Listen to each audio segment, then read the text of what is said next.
Hey guys, how is it going? How you been?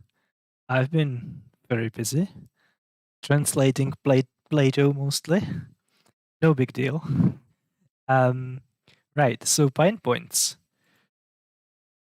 1,000 pine points to Kacper Piwinski for being here first. 500 to Greybag and 250 to Rami. And I think that Greybag now is in the lead. But let me tell you, Gatsper, you might be here, you might be new to the channel, but kurva, you're accumulating those pie points quickly, guy. So, what I'm going to be talking about today, I will be talking about how a bunch of completely ordinary people, mere mortals, just like you and me, were considered divine beings in the ancient world. And this video is going to upset two groups of people. It's going to upset Christian apologists, because I think that's what happened to Jesus. And it's going to upset Jesus mythicists, because I think that's what happened to Jesus. Funny how the world works, right? So if you are a member of one of those two groups, then you should be very happy. You should thank me, and you should definitely enjoy this video, because worst case, I'm just going to challenge your views. And that's pretty hard to come by these days. And best case scenario, you will just get to point your fingers at me and laugh how stupid I am. And that's going to make your beliefs even stronger. So here we go. So in the ancient world, obviously, there's all kinds of people who were considered to be divine. It wasn't anything unusual, and there's lots and lots of examples like that. And I'm sure most of you guys would be able to come up with some. So I thought in today's stream, it could be fun to highlight some less known examples that are also incredibly hilarious. And I will be looking specifically at Greek boxers or wrestlers, people who were essentially professional competitors in sport, or at least they like trained a lot, and they competed in sports competitions, which of course, as everything else, as for example theater in Greece, was a religious festival. And everyone obviously knows the Olympic Games, which date back to antiquity, which took place in Olympia in Alice. And just like today, people came there to compete. It wasn't obviously as regulated, as professional, but otherwise the basics were the same. There were other games like this, Isthmic names, Nemean names, Pythian games, same story, right? And it wasn't just a sport competition. There were competition in other things, mostly in musical composition, recitation of poetry and stuff like that, which I think should definitely be in the Olympic Games today. In the ancient world, these musical games were not a part of the Olympic Games. They were just about physical prowess. But nevertheless, I think the Olympic Games would definitely could definitely use that as an improvement. And hey, you can even do it during quarantine, right? So we will be looking at these boxes as wrestlers, and how people telling stories about their physical prowess and about their strengths eventually led to them being believed to be not mere mortals, but actually divine gods or demigods. But before we go there, I thought it would be fun to mention some other people, just to see how ubiquitous, how prevalent this phenomena in the ancient world really is, right? So I thought we could start with some divine conceptions, right? Because everyone loves those. And who is more famous when it comes to divine conception in the ancient world than, of course, Plato. So Speusippus, who was Plato's nephew, in the work entitled Plato's Funeral Feast, Clearchus in his Encomium on Plato, and Anaxialides in his second book on philosophers tell us that there was a story at Athens that Ariston made a violent love to Perictione, who was Plato's mother, supposedly. Uh, then, in her bloom, she failed to win her, and that, when he ceased to offer violence, Apollo, the Greek god, appeared to him in a dream, whereupon he left her unmolested until her child was born. Sounds familiar? A god appears to a woman, to a husband, and tells her to basically do nothing because the woman is carrying a child that comes from the god, right? That's a divine offspring. Um, this is from biography of Plato by Diogenes Laertius. Notice that he mentions sources by name, right? And notice that one of the sources is Busippus. It's the name source, and it's actually Plato's own nephew. So pretty good attestation, if you ask me, right? As someone who has a passing interest in ancient history, and we also have prophecy about Plato's future glory, right? So Apuleius, in one of his treatises, one specifically about Plato, says, an admirable dream also of Socrates is related. Socrates, of course, was Plato's teacher, right? For he appeared to himself to have seen the offspring of a swan fly from the altar, which in the academy is sacred to Cupid, and seat itself in his breast, and that afterwards the swan extended its wings towards the heaven, alluring the ears both of men and gods by its harmonious voice. While Socrates was narrating this dream to an assembly of men, Ariston brought the boy Plato to the master Socrates as a pupil. And as soon as Socrates beheld him, he saw from his outward form that the recondite nature was of his mind, and said, This, O my friends, was the swan which flew from the altar of Cupid in the academy. So, academy was a secret place dedicated to Academos, who was a hero, Greek hero, so like a semi-divine being, right? Heroes were not just heroes like we understand the word today. They were actually a special kind of divine beings, uh, very often, but not always, offspring of mortal man or woman with a god or a goddess, but not exclusively, right? And they had a specific let's say ontology, specific metaphysics, right, which was different from normal people. And we are going to meet heroes uh, in this stream several times, right? So that's actually interesting that the word academy, etymologically doesn't have anything to do with education, really.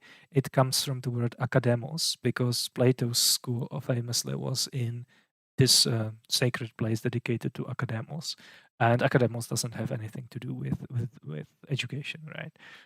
But here we have a premonition or a dream, prophetic dream about what's going to happen in the future, kind of reminiscent to some of the narratives, let's say, in the infancy stories in the canonical gospels, right? And then we also have the prophecy being recognized as true. So that's an interesting example. Then we have another example which you probably never heard about, and it's this guy Demaratus, who was a leader in Sparta in the classical period, who was also supposedly of divine origin, right? So there was an issue of who his parents are, specifically who his father is, right? And Herodotus, who is the first extant a Greek historian, writes, his mother answered, "My son, since you adjure me by entreaties to speak the truth, I will speak out to you all that is true. On the third night after Ariston is is her husband, so supposedly the father of Demaratus. Here, in like weird coincidence, in both stories, the husband who gets to be cucked by God is named Ariston. So Plato's father is Ariston, and this guy's Demaratus's father is the Ariston, right? Just happens to be the case that in both cases we have this story of divine conception, right? So on the third day after Ariston brought me to his house, a phantom resembling him came to me. It came and lay with me, and then put on me the garlands which it had. It went away, and when Ariston came in later and saw me with the garlands, he asked who gave them to me. I said he did, but he denied it. I swore an oath that just a little while before he had come in and lain with me and given me the garlands, and I said it was not good of him to deny it. When he saw me swearing, he perceived that this was some divine affair, for the garlands had clearly come from the hero's precinct, which is established at the courtyard doors, uh, which they call the precinct of Astarbacus, and the seers responded to this, that this was the same hero who had come to me. So if you know anything about Greek history, you will recognize that this is basically the story of Alcmene and Antiphron, right? Parents of Heracles. Well, Alcmene is actually seduced by Zeus or Jupiter, who takes a form, appears as her husband, so that she doesn't recognize him, and he has sex with her, and that's how Heracles is conceived, right? This is essentially the same story. The god appear, or in this case, a hero. Again, we have the specific case, specific type of divine beings, appears as a phantom, and he takes on the form of Ariston, the husband, so that she doesn't recognize that she's essentially cheating on her husband with a divine being, right? And this, by the way, Demaratus is obviously a historical person. He later went on and attempted, I think he attempted, but he didn't succeed, to establish a Spartan colony in Italy. If I'm not mistaken, I didn't look up the historical details, but this is what I vaguely remember. So here you can see that you can have like clearly borrowing from a myth being applied to a historical person, right? So just because you see a myth here and a myth there, doesn't, and one of the characters in the myth is fictional, doesn't mean that the other one is necessarily fictional as well, right? Because these kinds of stories were just repeated, even about people who actually existed. And we are going to actually see the same thing when we get to the Greek wrestlers and Greek boxers who were considered to be divine beings, that some of the stories that were told about him are very, very similar. In some cases, I would say almost identical to stories that were told about heroes, for example, Heracles. So that's one example. What do we have next? Then we have, of course, incarnations of pre-existing divine beings, right? So there the idea is that metaphysically, ontologically, you have a divine being that pre-exists its incarnation on Earth, right? So it exists in some divine realm somewhere, and but not on Earth, and then it's born as a human on Earth. It lives a normal life, dies, and then goes on to continue its divine existence, right? And we have all kinds of examples. Pythagoras, for example, was considered to be an incarnation of Apollo. Romulus also pre-existed. In Aeneas, in Song 6, Aeneas famously goes to the underworld and he meets various souls of people. And one of them is Romulus, who, of course, hasn't been born yet, right? He would be like 500 years removed from Aeneas, but he still exists. He exists as a hero, and he's waiting in the underworld to be born in the world. And of course, he then famously, in one version of the story, disappears. And because that's always in Greek mythology indication that the person who disappeared was translated into a divine being. He was taken from the world, with his body, so he doesn't leave a dead body behind. And he was taken to live with the gods on Olympus or in heaven. We have Augustus Caesar, who was actually considered to be the incarnation of the god Mercury. This is found, for example, in the poetry of Horace. And this is, by the way, the case with pre-incarnation can be also found in Jewish scriptures as well. I should say Jewish writings as well. So this wasn't just limited to the Greek world, right? For example, The Life of Moses by Philo.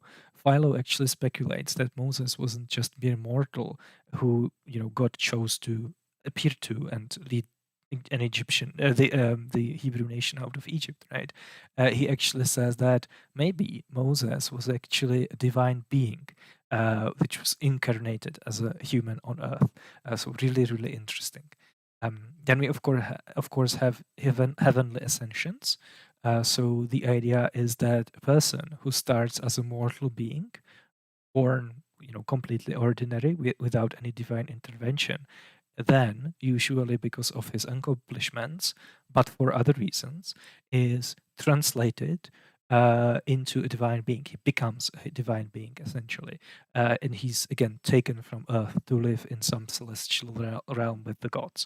And again, we have all kinds of examples. Julius Caesar famously, when he died, a comet was observed, and that was an indication that that's actually his soul leaving the mortal plane. And he and a number of other Caesars, other emperors, Roman emperors, were deified. Uh, that just means that, like, the Romans that recognized that they are now divine beings, and they officially sanctioned their divine cult as a part of the state religion. We have, for example, a satirical text about deification of Emperor Claudius, where again he goes to meet the gods, and he expects that now he's going to be living among them as one of them. That's of course the case with Heracles, who famously burns himself on a funeral pyre, but his soul is taken to live among the gods, and he becomes one of the Olympian gods, actually. He's even given a wife, Hebe, as as a goddess, right? She wasn't translated; she was just born as a goddess. Again, we have Romulus, who I already mentioned. We have, for example, Ino, who is a queen from Greek mythology, and after death, she was again transfigurated into a goddess. Um, we have one example which I find really interesting. And this is, by the way, typical, right? We have a lot of examples of this, for example, in Ovid's Metamorphoses, but this is about a girl named Bolina. So at some distance from Argira is a river named Bolineus, and by it once stood city Bolina. Apollo, says a legend, fell in love with a maiden called Bolina, who, fleeting to the sea, here threw herself into it, and by the favor of Apollo became an immortal. So here, this is another translation story where basically a human is transfigured into a god, and there is this very common trope in ancient, specifically Greek mythology, of a god falling in love with a mortal woman, mortal girl, and he, of course, tries to have sex with her. And because consent really wasn't a thing in antiquity, that's essentially equivalent to rape, right? Like, he's not going to ask her if she wants it or not. This is just assumed, especially given that he's a god. So the power dynamic in that relation is very asymmetrical. And what happens very often is that the girl tries to flee, and then something happens to her. So either the god himself tries to prevent her suicide because she tries to escape the situation by suicide, or some other god interferes and tries to save the girl, right? And there's a couple of things that happen. Either a metamorphosis takes place, so the girl is actually transformed into something in order to escape being raped by the god. She can turn into a flower, into a tree, or into an animal. So very famous, Ovid's Metamorphoses are full of stories like this. They often served as etiological myths, which means they explained the origin of something, how something came to be. So, for example, the first flower of certain kind uh, exists because there was a girl that was named the same way as the flower that tried to escape being raped by a god, and let's say a different goddess, to allow her to escape, essentially transform her into this flower, and that's why the flower still exists, right? Etiological myths are just myths that explain why something is the case. They explain an origin of something. It can be a custom, it can be a law, but it could just be origin of essentially different species of animals and plants and stuff like that. So that's metamorphosis. Or the girl can be just turned into a god. So in this case, the girl basically tries to kill herself. So she wants to commit suicide because she doesn't want to. Well, it's better for her to die than to be raped by a god, which is of course something that she is supposed to do, right? Because in the ancient world, it was more virtuous for a girl to commit suicide than to be raped. And there are many stories where that happens, right? Where a girl is expecting to be raped, and in order to escape it, she kills herself. And the moral of the story is that she acted honorably. That it's much more important for her to save her virginity than to live, right? But because her suitor is a god, he doesn't want her to die. He transforms her into a goddess, and she becomes immortal. But of course, we have many other examples of translations. Oedipus, for example, disappears from the world at the end of Oedipus at Colone by Sophocles. Oedipus is talking to Theseus. He's about to die, and then Theseus turns away. And when he turns back, Oedipus disappears. So he vanishes. Right, his body is nowhere to be found. And the implication, of course, is that he was translated. He was turned into a divine being. And of course, again, this is not unique to Greek mythology. We of course find it in Jewish mythology as well. Enoch, famously was taken from Earth to live with a god. And this was actually so tantalizing for later Jewish authors that all kinds of stories about it sprung up. Very famously in First Enoch, it actually turns out that Enoch was turned into an angel.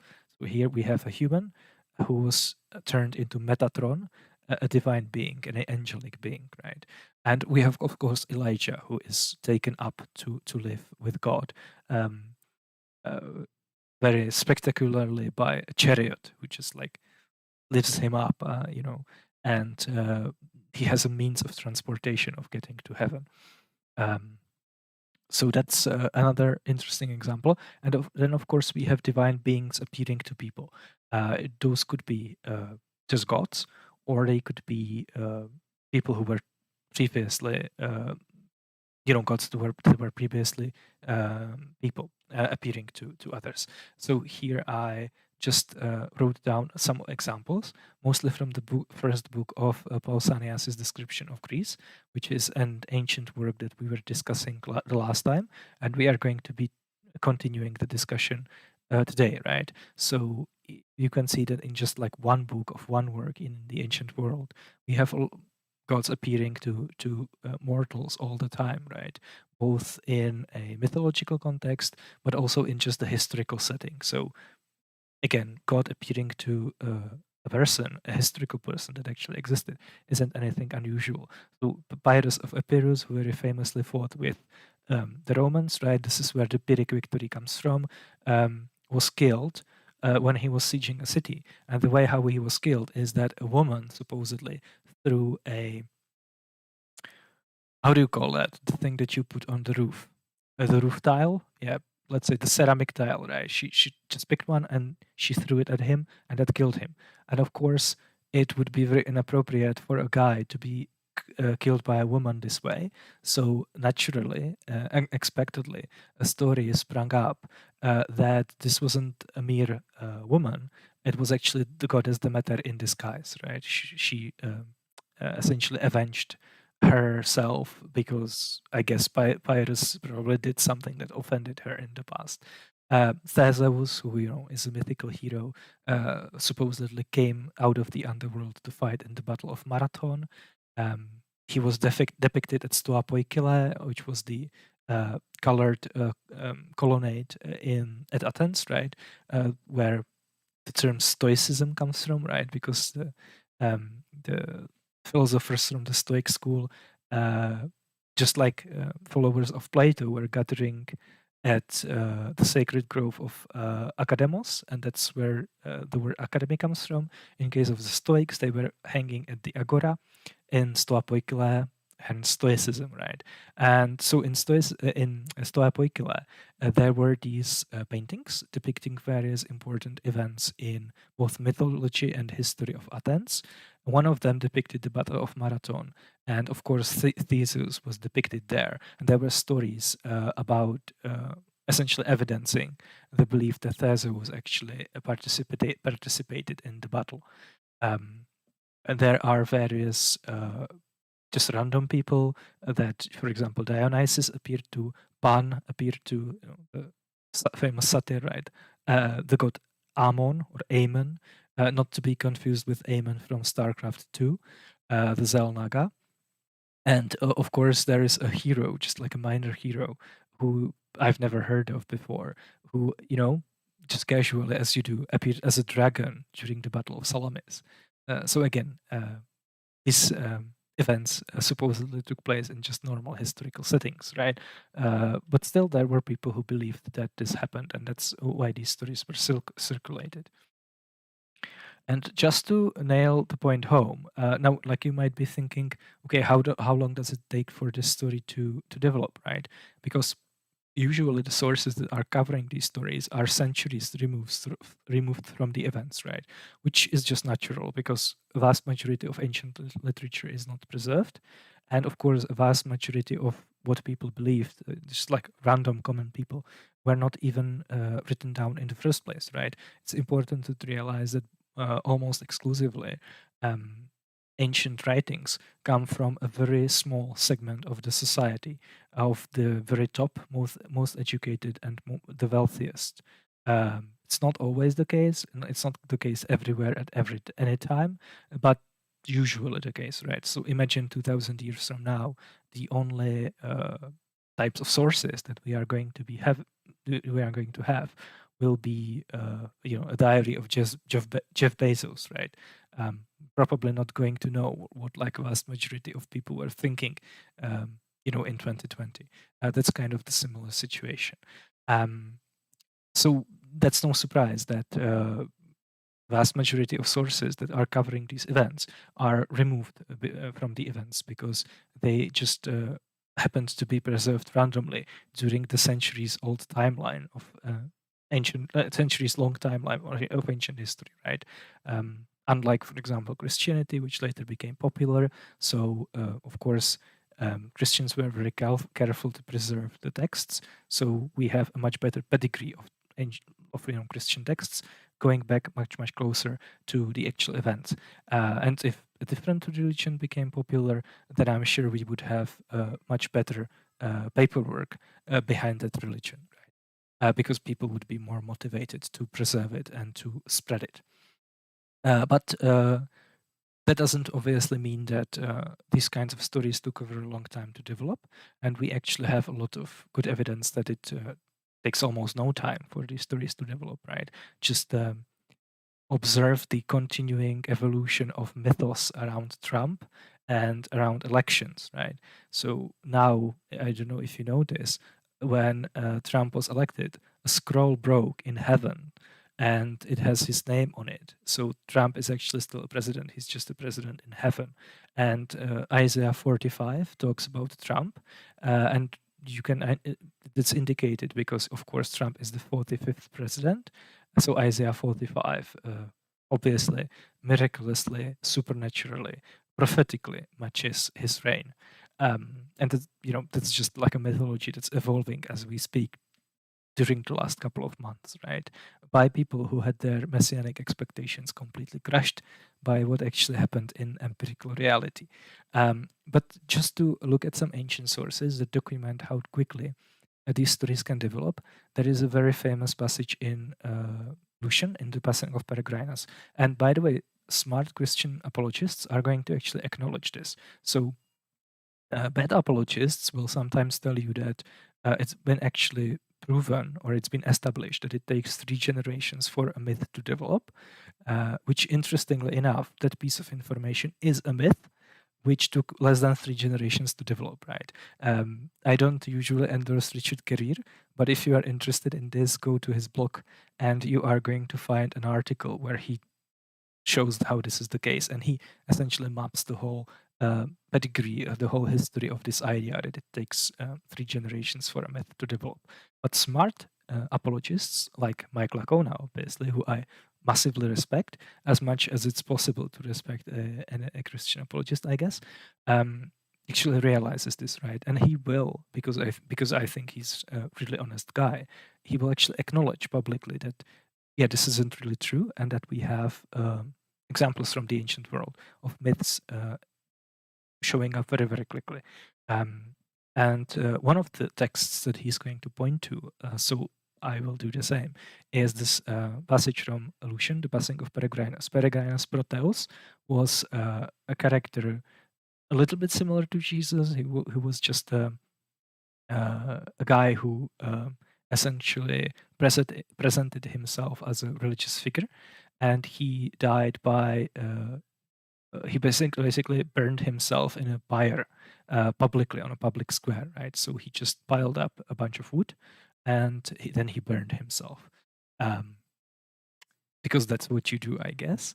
And Lucian, who's writing this, was supposedly present during his suicide. And he says, "Then I encountered many people coming to see the show themselves, for they expected to find him still alive.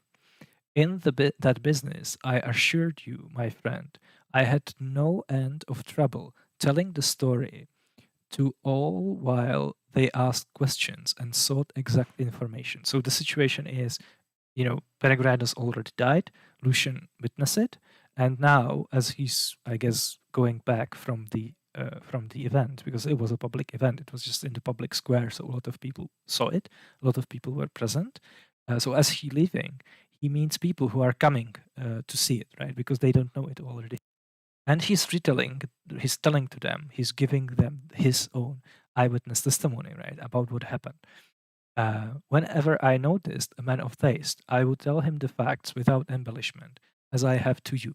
But for the benefit of the dullards, agog to listen, I would thicken the plot to bit on my own account, saying that when the pyre was kindled and Proteus flung himself bodily in, a great earthquake first took place.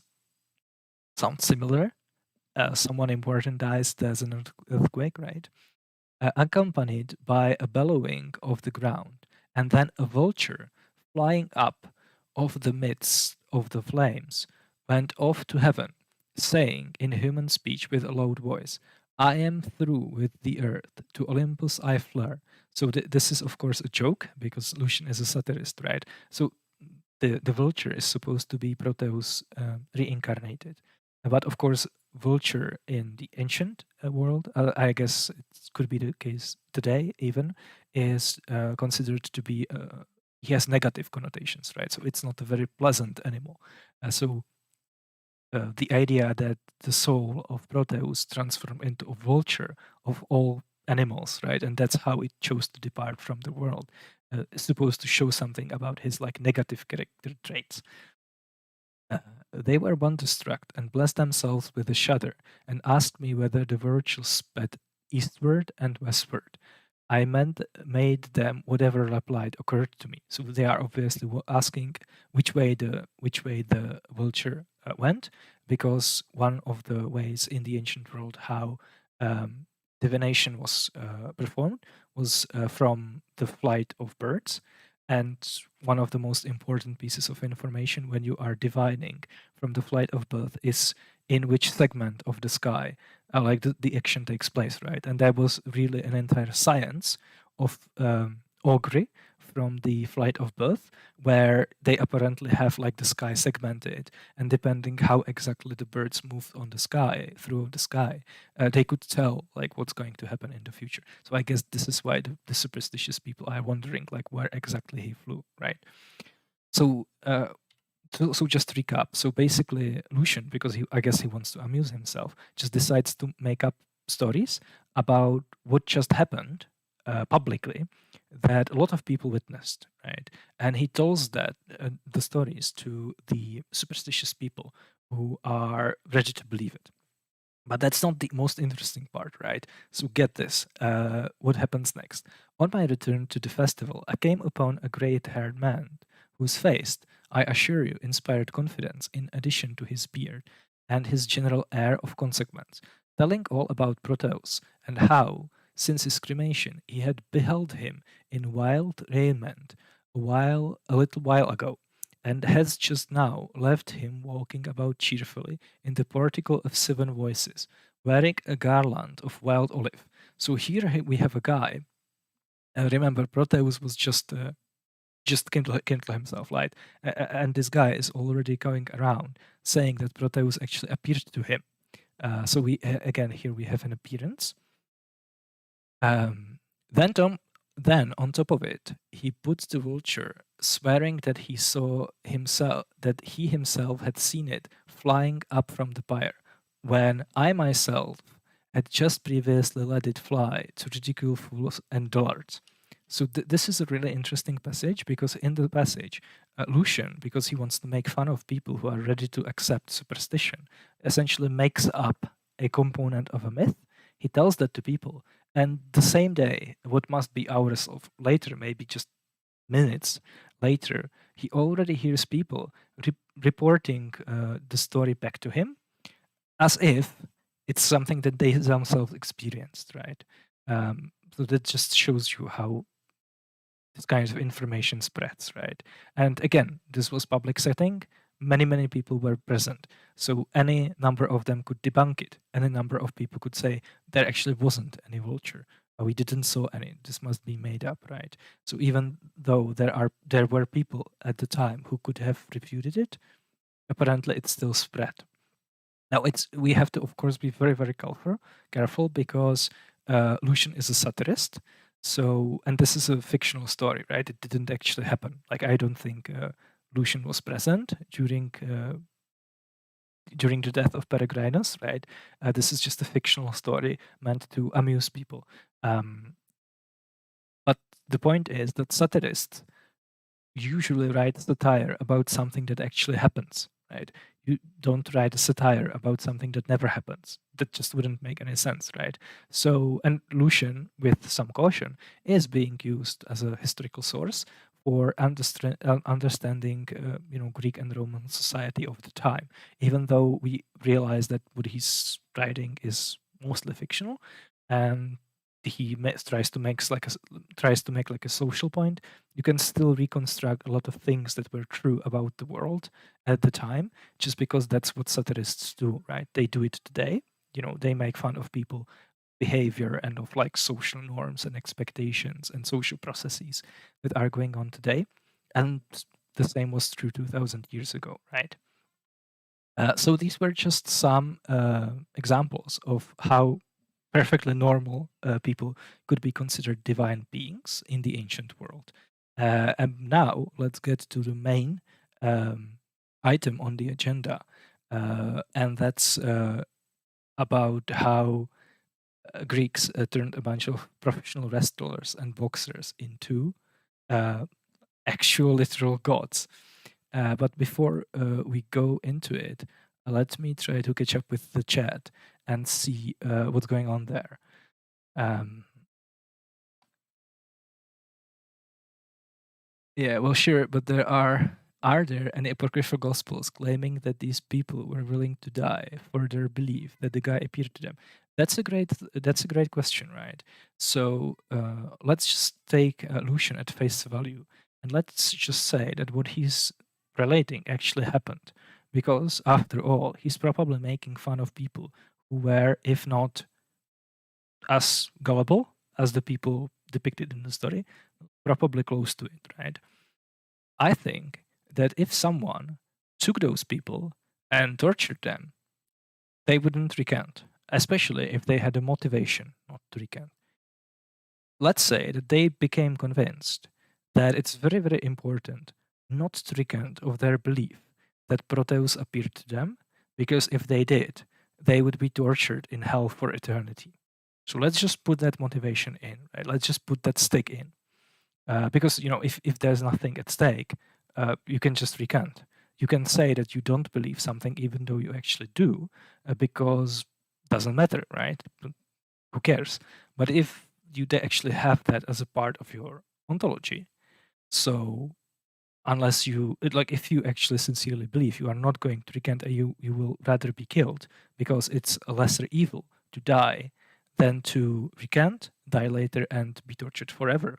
So if you have that motivation in, then I think the people in the story would actually not recant because they were honestly convinced of it, right? The white bearded guy, the guy that looked really fancy and like trustable, who repeated back the myth of Proteus flying up in a full form of a vulture.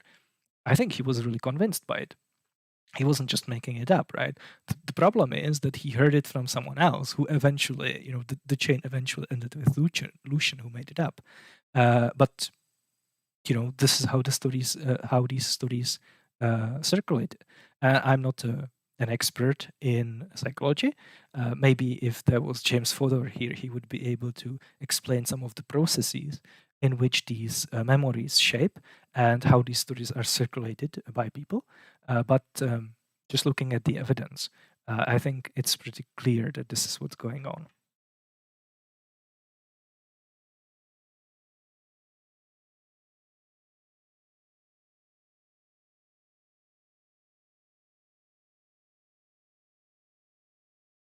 Digital Noses says, "Why do you hate Jesus?"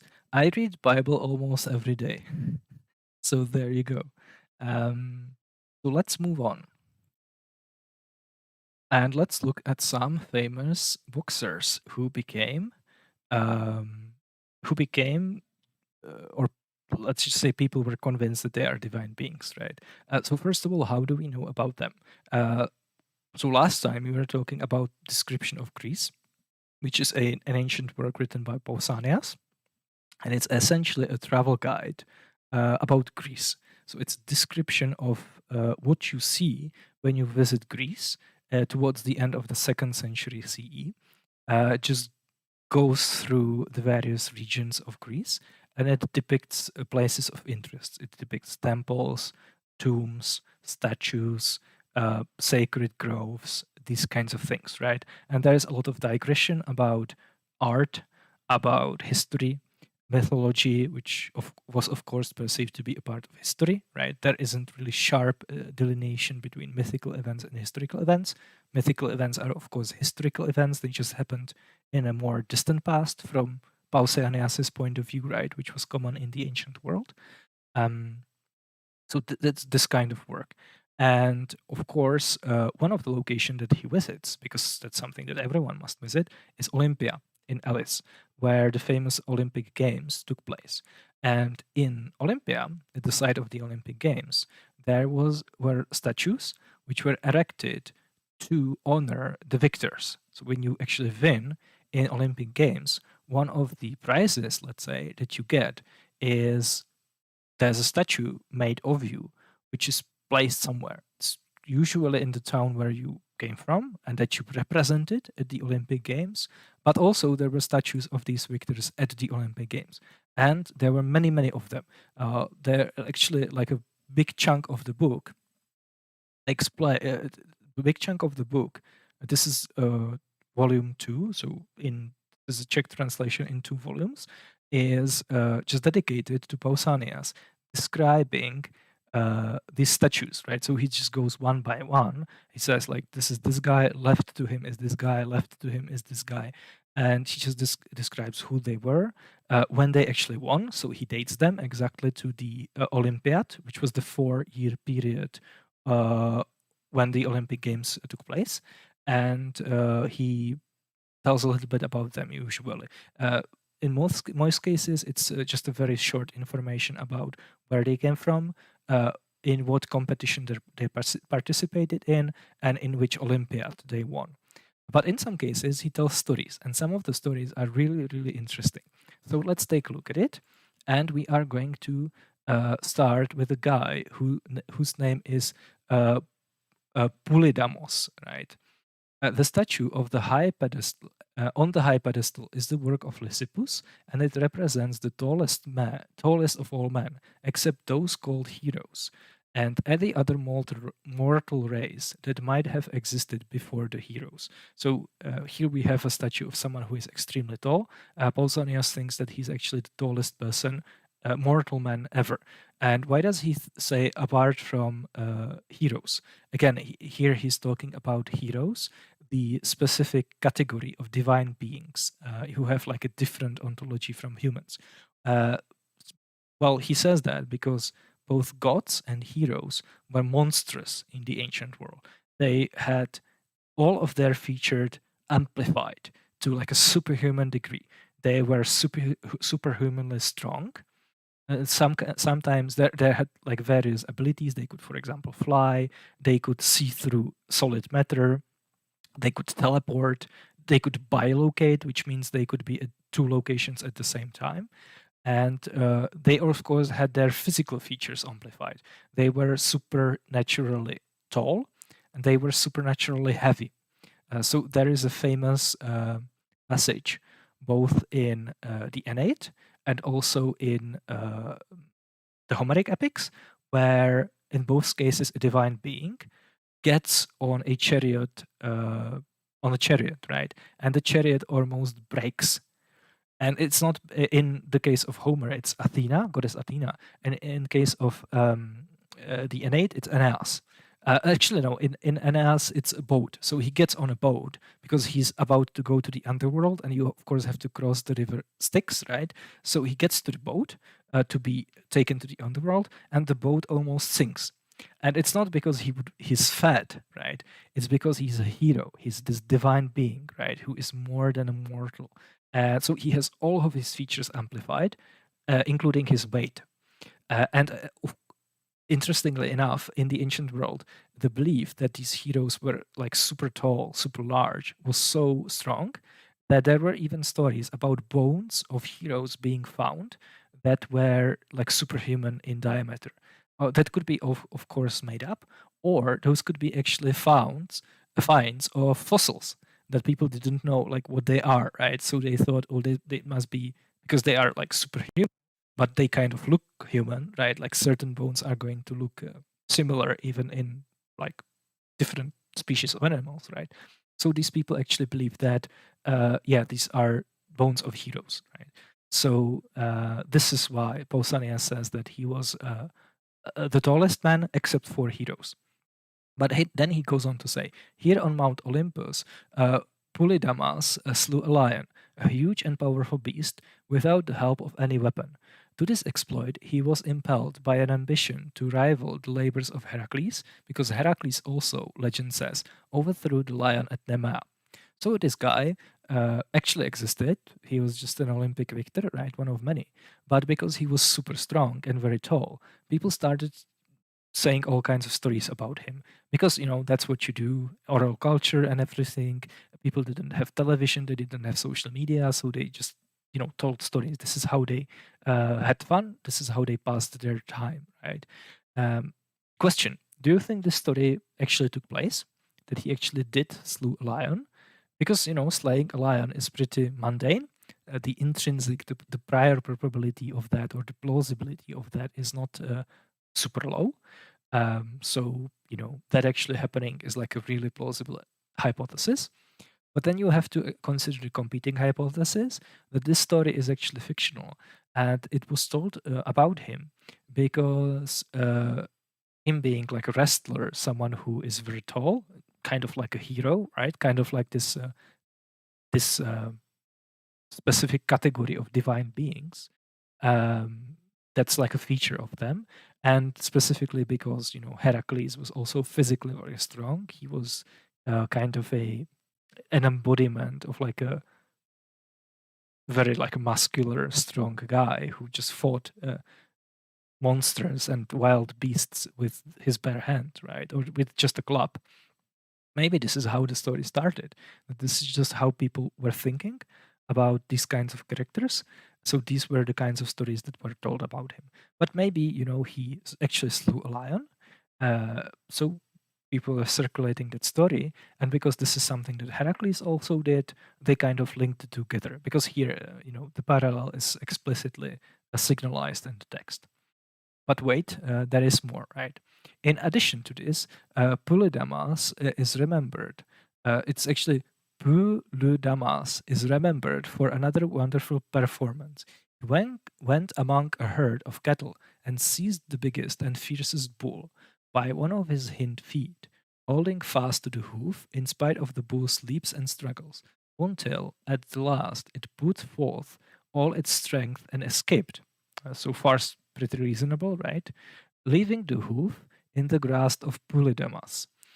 It is also said of him that he stopped a charioteer who was driving his chariot onwards at a great speed. Seizing with one hand the back of the chariot, he kept a tight hold of both horses and driver. Okay, do you think that happened? Probably not, right? Like he probably didn't just pull a hoof out of a cow, right, or a bull, and he probably like this is getting to Asterix and Obelix territory, right? In this case, he didn't need any secret lecture, any secret potion. He just like grabbed a chariot, and like a this is like a physical comedy, right? Skit, slapstick. He was just holding to it, and the chariot just couldn't drive away because this guy was so strong, right? So maybe not exactly very plausible, but you can see how the stories kind of get progressively crazier and crazier, right? But still, we are kind of in the realm of what we might still consider today to be like natural, because there are apparently, I don't know if those videos are fake, but apparently there are people who can like lift locomotives or just like do really crazy things, right? For a very short period of time, if they go through like a very specific training to do that one task. Um, okay, and then this is still about the same guy. So Darius, who was the Persian king, the son of Artaxerxes, who with support of the Persian common people put down Sogdius, the legitimate son of Artaxerxes. No reason why Pausanias is talking about it all of a sudden. It's just a really weird digression.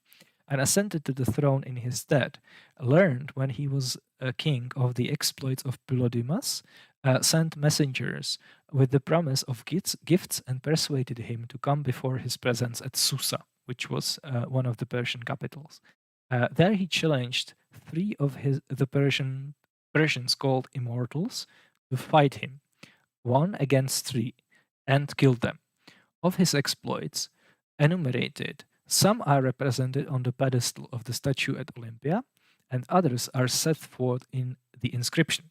So here you can see that again, Pausanias, being a very good reporter of past events, actually it gives us a specific source. He gives us that he tells us that there are, for example, inscriptions that relate this, right? not something that you would really find in the Gospel of Mark, if you ask me, right? But here we have a scene from an action movie. So a very rich, famous, exotic king invites this wrestler, this strong guy, and he has him fight three immortals. If you saw the movie 300, the Persian immortals were the core of the Persian army. Of course, the movie is completely ahistorical and like promotes racism and fascism, basically, which is not surprising given who directed it, right, and who wrote the comic book after which it's based.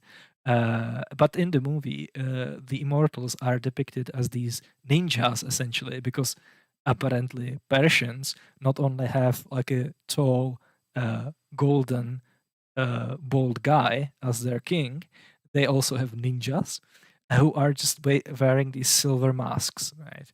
And they are supposed to be immortal, I guess. Herodotus says that the reason why they were called immortal is because there was always exactly 10,000 of them, and if one of them died, someone else immediately took his place. So their number actually didn't shrink, right? So you could, in theory, fight them indefinitely, and there would always be 10,000 of them. That's why they were called immortals, right? But this guy apparently fought like three immortals at the same time, and they were supposed to be elite warriors. They were like the core of the Persian army. So again, really interesting story.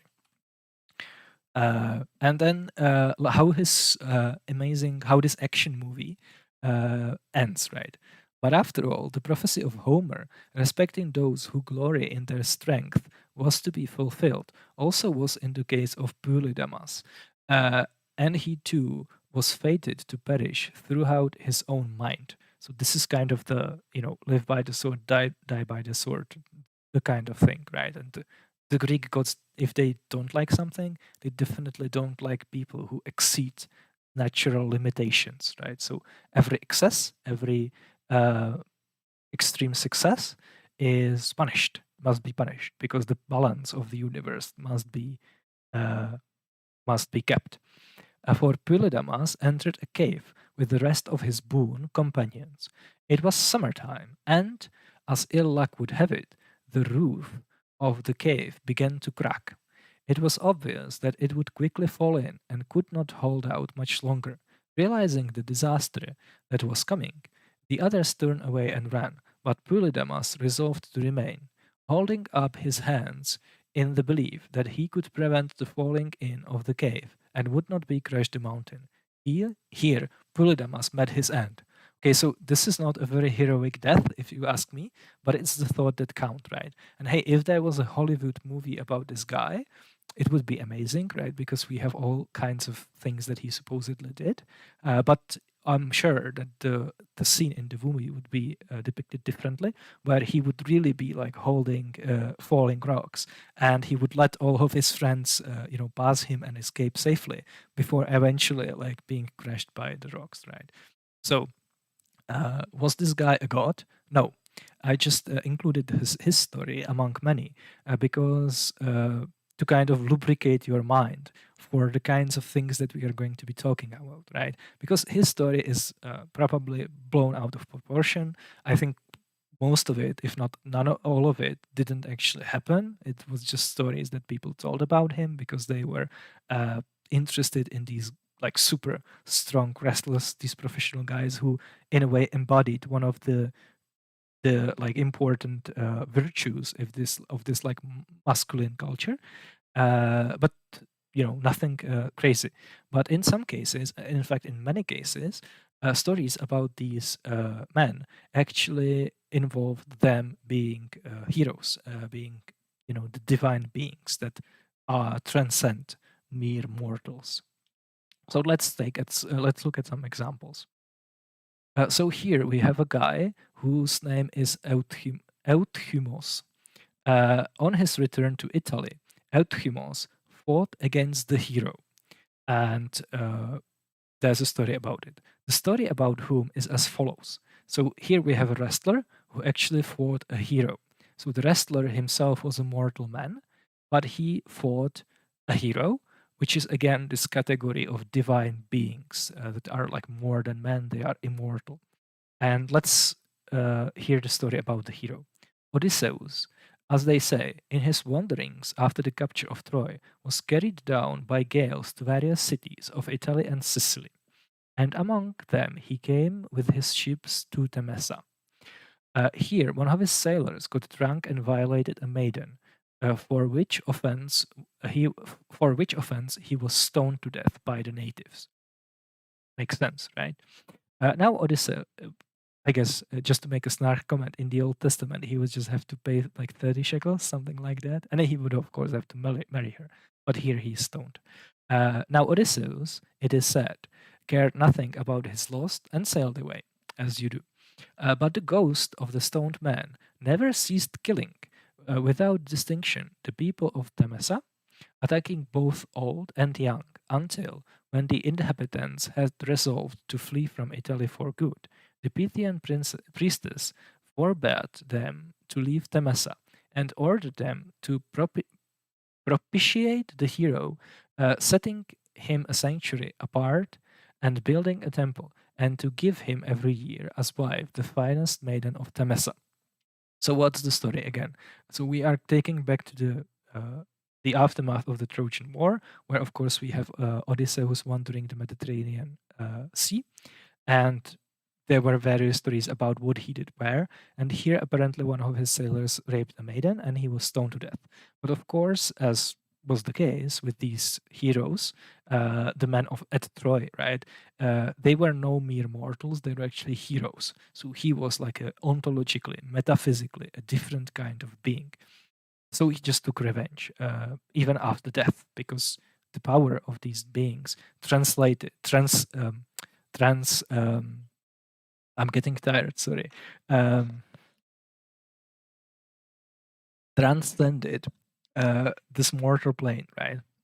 And of course, his death had to be atoned for. It had to be avenged.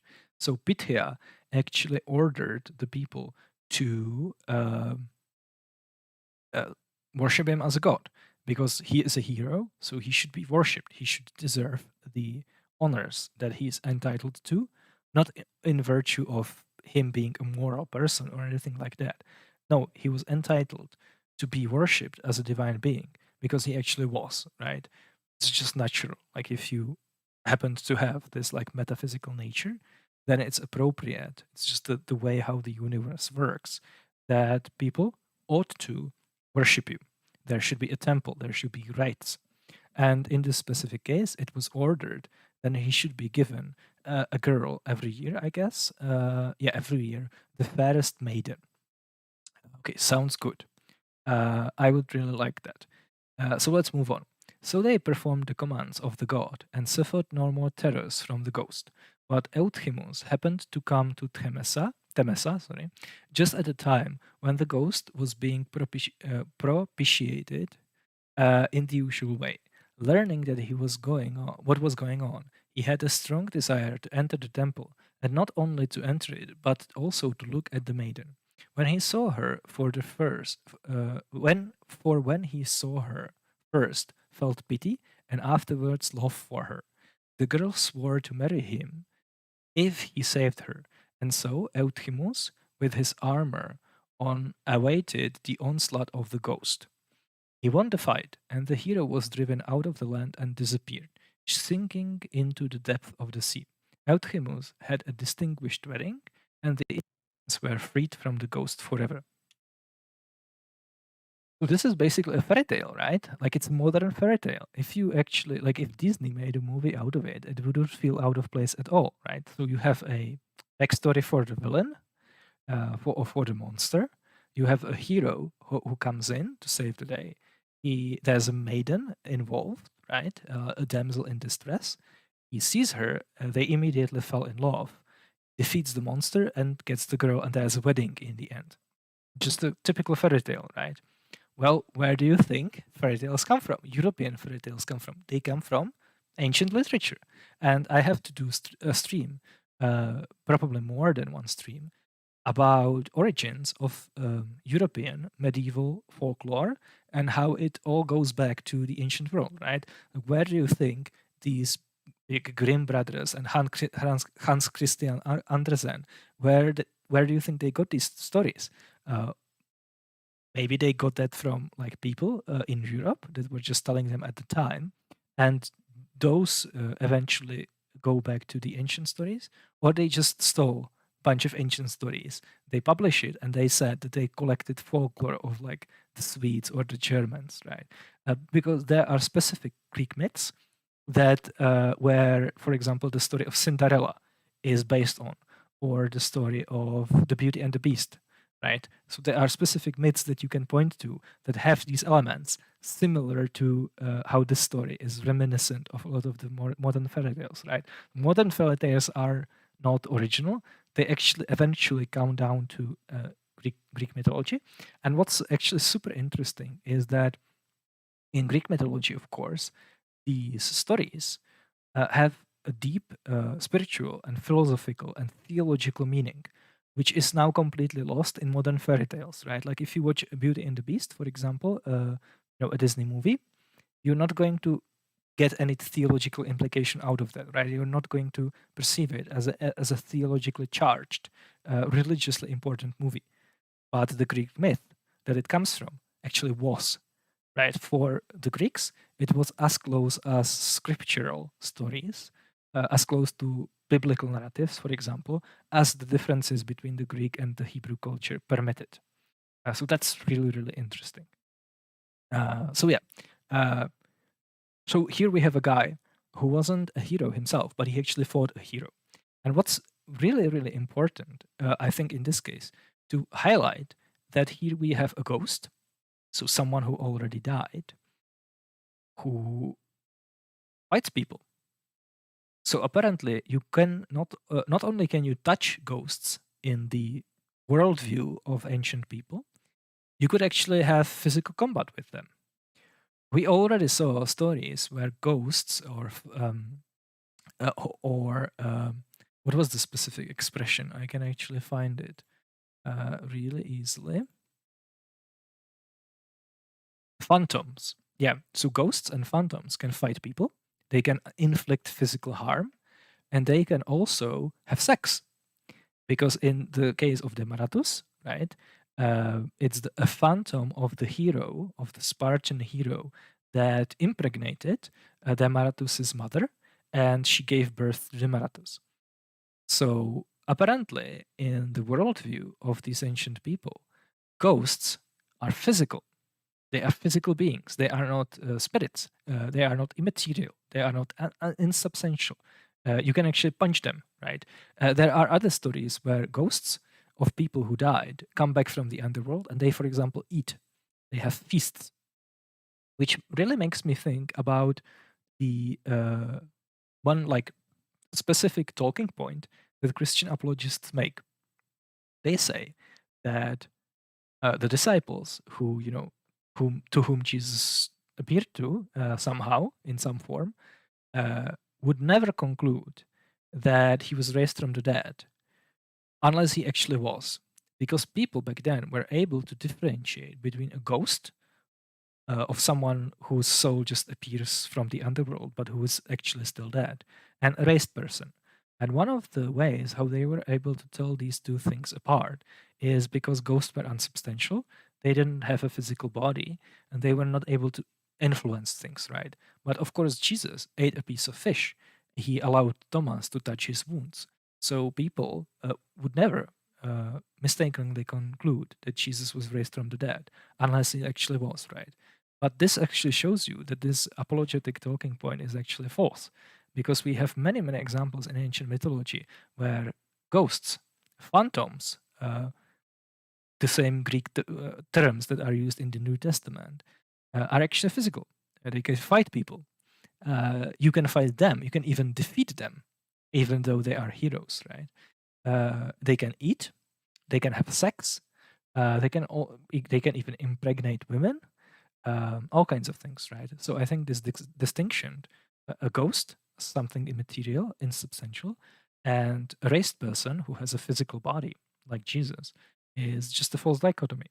And I think what's actually going on in the Gospels, like the reason why there is a story, for example, in Luke, about Jesus eating a piece of fish, is not to rule out the idea that he's a ghost, because that wouldn't distinguish between the two. It's specifically to rule out Docetism, which was apparently very early, depending on how you date the Gospels, right? An early view that Jesus didn't actually have a physical body, right? He only appeared to have one, but he didn't. So these Gospels are actually waving finger at the Docetists, saying, "Look, that's not actually true. Here, see, Jesus eats a piece of fish, so he really did have a physical body, right?" But that's the case with ghosts as well, as we have seen. So let's move on. Okay, who do we have next? We have a guy named. Oh, sorry. That must actually. Yeah, this is the same. This is the continuation of the same story, right? So he defeats the hero. He gets the girl. There's a wedding, and everyone lives happily ever after. So let's. This is like an after credit scene, an epilogue, right? This I heard, and I also saw by chance a picture dealing with the subject. So again, here Pausanias, being a very responsible narrator in the ancient world, tells us the source of his information. It was a copy of an ancient picture. There were a stripling, Sybaris, a river, Calabrus, and a spring Lyca. Besides, there were a hero shrine and the city of Temesa, and in the midst was the ghost that Euthymus cast out. horribly black in color and exceedingly dreadful in his appearance. He had a wolf's skin thrown around him as a garment. The letters on the picture gave his name as Likas. So here we actually have, and again, just just a sideline. Careful how notice how Pausanias very carefully talks about his sources, right? A very good reporter. But here we are actually given the name of the hero, right? So let's move to another guy, who in this case is called Tauros Thenes of Aegina. It was also told how Haemon overthrew at wrestling Taurosthenes of Aegina, and how Taurosthenes at the next festival overthrew all who entered for the wrestling match, and how a wraith like Taurosthenes appeared on that day in Aegina and announced the victory. So here we just have again someone appearing as a wraith. So again, as a ghost or something like that. So just something that apparently happens, and that people who actually existed and were like wrestlers, whose statues you can go and admire in Olympia, just could like casually appear to people and announce victories. And then we have probably my most favorite story about this guy, Cleomenes of Astipalae. At the festival previous to this, it is said that Cleomedes of Astipalae killed Icus of Epidaurus during a boxing match. On being convicted by the Ampres of foul play and being deprived of the prize, he became mad through grief and returned to Astipalae.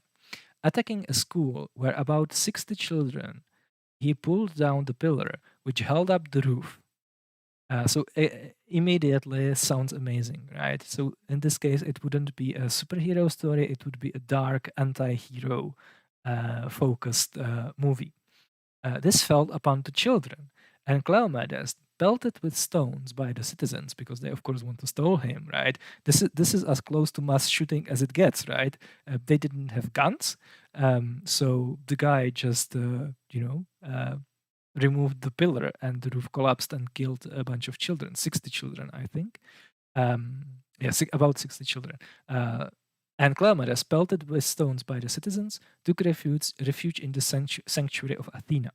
He entered a chest standing in the sanctuary and drew down the lid. The Astapalians toiled in vain in their attempts to open the chest. At last, however, they broke open the boards of the chest, but found no Cleomedes, neither alive or dead. So again, we have a missing body, a story about a missing body. So a person disappears, and he obviously disappears supernaturally because he, is running away from a mob that's trying to stone him. He closes himself in the chest, and of course, when they open the chest, he's nowhere to be found. And there's no way how he could have escaped like a closed chest, right? So a missing body, a person disappears, his body is nowhere to be found. So what's the explanation? Where he must be a divine being, of course, right? Because that's what you see in all of these different stories. Oedipus disappears. He's a divine being, right? Other stories as well. So they sent envoys to Delphi to ask what had happened to Cleomedes. So of course, if you have a story in the ancient world, what do you do? You go to Pythia, right, to the oracle of Apollo in Delphi. And Pythia said, the response given by the Pythian priestess was, they say, as follows: last of heroes is Cleomedes of Astipalaea. Honor him with sacrifices as being no longer immortal. So from the time have the Astipalaeans paid honors to Cleomedes as a hero. So what happened? Well, obviously, because his body disappeared. He's a hero. So Pythia confirmed that. And she said specifically, he is the last of the heroes. So you can see that the heroic age in the Greek chronology is actually in the past. It's placed somewhere in the distant future. And, I'm not going to go into it here, but the Greeks had this whole chronology of like how different ages of man how different like ages of men basically came and went, and in different ages, like different kinds of people and different kinds of beings actually inhabited the earth. There are different schemas in different authors and these kinds of things. So there is the idea that he's the last one, right? Because this is already taking place well into the historical period. So there are no longer any heroes around. The gods are no longer impregnating virgins, right? So he's the last one. And honor him with sacrifices as being no longer immortal. So what does it mean, no longer immortal? Mortal. Well, he was translated. He was deified. He became a hero, a divine being, right? And you might think that this is just completely fucked up, right? Because the guy was mass murderer. He actually murdered 60 children. Why is he deified? Why is he taken to live with the gods, right? Well, what's your moral standard? You have to ask, right? What is the moral framework that you are evaluating these studies from? Like if your standpoint is ours, essentially, then of course that's not going to make any sense to you, right? Because it's not the story that we tell; it's the stories that the Greeks tell, the Greeks told, and they just had different moral views. More specifically, very often, whether you get deified or not has absolutely nothing to do with how good you are as a person.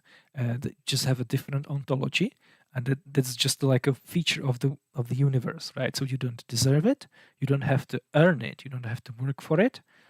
You just you are entitled to it just in the virtue of the kind of being that you are. So yeah, those people paid.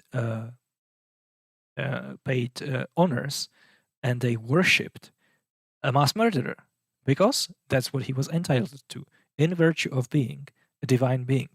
They sacrificed animals to him. They performed religious rituals, right? And heroes, very famously in Greek mythology, are usually very dark characters. They are not moral exemplars, even though they could be depicted as such. For example, Heracles and Theseus were celebrated as civilizers who advanced human society, who purified essentially tree, who killed all of the dangerous beasts. Theseus was, for example, celebrated during the classical period and in Hellenism as a founder of democracy in Athens, even though it doesn't even make any sense within the context of the mythology, right? But heroes are not like positive characters. They are not moral exemplars to be followed for the most part. Just look at Greek tragedy, right? Just a almost complete anarchy, right? That's a society in decay. The characters are just doing completely horrible things, but they are a different kind of beings. So how they behave ethically has absolutely nothing to do with whether they actually deserve a divine worship. Okay, so let's plow through this. We have a last example, and that's a guy named Theagenes. So not far from the kings mentioned stands. Again, Pausanias is essentially describing different statues that are placed in Olympia, right? So he's just going one by one. Not far from the kings mentioned stands a Thasian, Theagenes, son of Timosthenes. The Thasians say that Timosthenes was not the father of Theagenes, but a priest of the Thasian Heracles, a phantom of whom in the likeness of Timosthenes had intercourse with the mother of Theagenes. So this is probably the guy that comes closest to a full-fledged divine being, right? Again, this is a person that existed, so completely normal guy, nothing special about him. He's not fictional. He had a statue in Olympia. He won the Olympic Games in like one specific year. He might show up elsewhere in ancient literature. There could be other details about his life. But, he wasn't a mere mortal. His father was actually a divine being who had intercourse with his biological mother in the likeness of his supposed biological father. So the same situation as we had with Demaratus at the very beginning, right? Very common. And of course, this is the case with, as I said, Alcmene and Amphitryon, where Zeus takes on the form of Amphitryon, has sex with Alcmene, and this is how Heracles is conceived. So Pausanias says, in the 9th year, they say, as he was going home from school, he was attacked by a bronze image of some god or in the marketplace. So he caught up the image, placed it on his shoulder, and carried it home.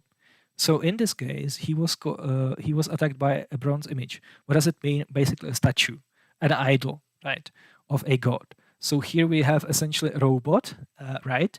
A statue of a god came to life. It attacked him, but he defeated it, placed it on his shoulders, and carried it. And this happened when he was 9 years old. This is, by the way, very, very important. So in the ancient world, the ancient literature, when we have biographical details about people, they normally don't cover their childhood. So, if you are writing a biography today, you might include a section about how the person was as a child. For example, about whether he was a good student or bad student. In some cases, it could be surprising. Some famous scientist could have actually been really bad at math when he was in elementary school, right? Something like that. But in ancient literature, you don't really do that. But when you do actually talk about someone as a child, you almost always do it because you want to highlight that the features that are important about them as adults, they already had as children, right?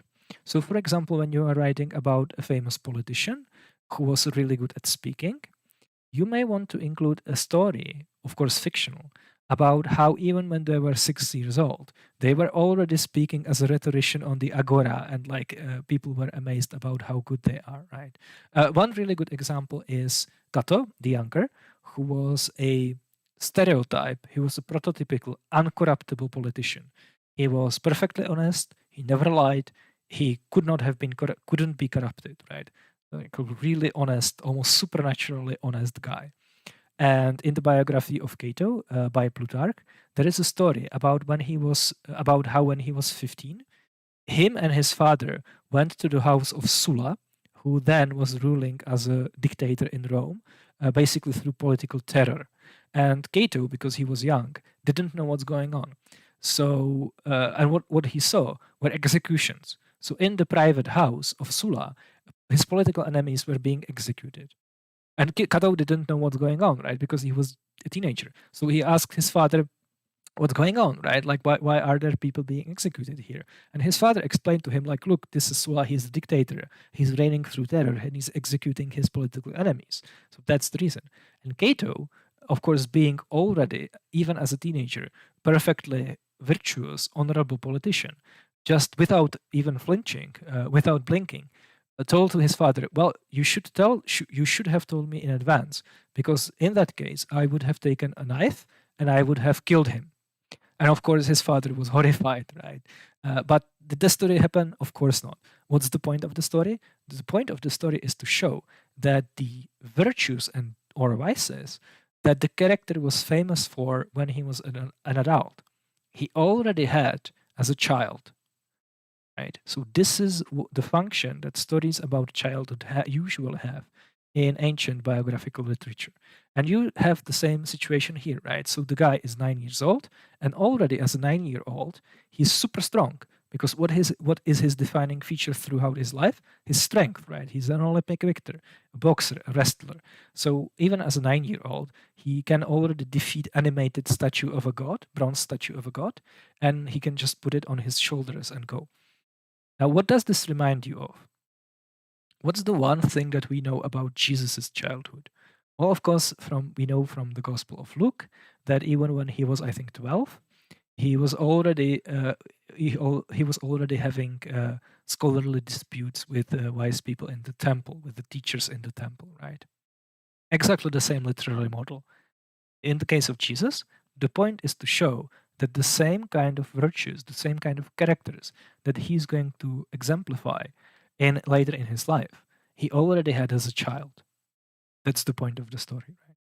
Then, of course, we have infancy gospels, which is essentially the same concept, just expanded. So that's actually a story about Jesus' childhood, where the whole point of the story is to show that even as a child, Jesus was this divine being who could do amazing stuff. So let's go on. When he departed his life, one of those who were his enemies while he lived came every night to the statue of Theagenes and flogged the bronze, as though he were ill-treating Theagenes himself. The statue put an end to the outrage by falling on him, but the sons of the dead man prosecuted the statue for murder.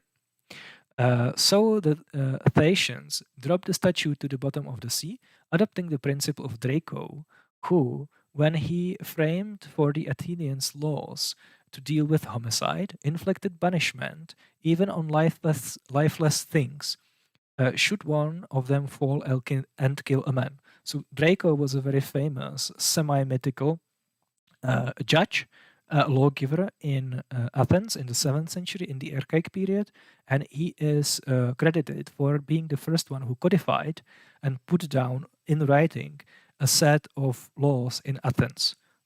Before then, law was oral. People were upset because they couldn't check what the law is, right? It was transmitted orally. So judges were essentially not being held responsible. They were not being held accountable for the law, for the proper interpretation of the law, because nobody knew the law. It was oral. It was passed orally, right? So in a lot of ancient societies throughout the Mediterranean, at some point there was a social movement of common people for the laws to be written down. So they are transparent. They are available to everyone. And in Athens, the lawgiver that supposedly did that was Draco. And it was a feature of a lot of ancient legal codes that if someone dies, there must be a criminal. A criminal must be punished. But the problem is, what if there's no one to blame, right? What if there's no one who's actually guilty?